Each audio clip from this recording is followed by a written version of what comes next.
وفي أول جمعة من شهر رجب اللهم نسألك وندعوك أن تشفي جميع مرضانا وترحم موتانا وأن تشرح صدورنا وتيسر أمورنا وأن تجعل هذه الجمعة فرجا وسعة في الرزق واستجابة لكل دعاء. اللهم آمين.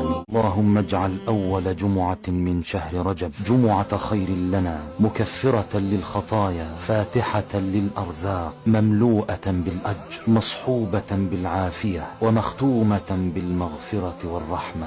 اللهم آمين. اللهم اجعل أيام رجب جابرة للقلوب ساترة للعيوب ماحية للذنوب مفرجة للكروب. اللهم اكتب في شهر رجب اليسر لكل معسر والراحة لكل مهموم والسعادة لكل حزين والشفاء لكل مريض والراحة لكل ميت والمغفرة لكل مذنب والإجابة لكل من دعاك.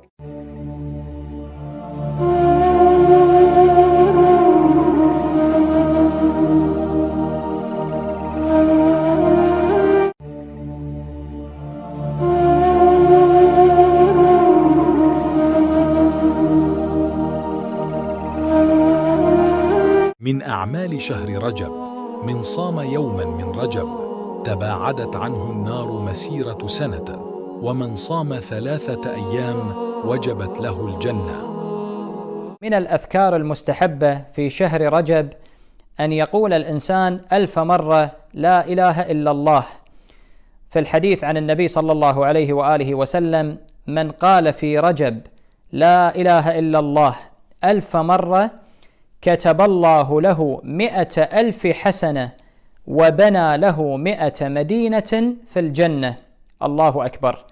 ثواب جزيل وأجر عظيم لمن يقول 1000 مرة لا إله إلا الله في خلال شهر رجب.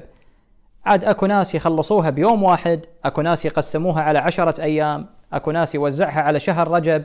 مو مشكلة، كل واحد، المهم بخلال شهر رجب تقولها 1000 مرة لا إله إلا الله.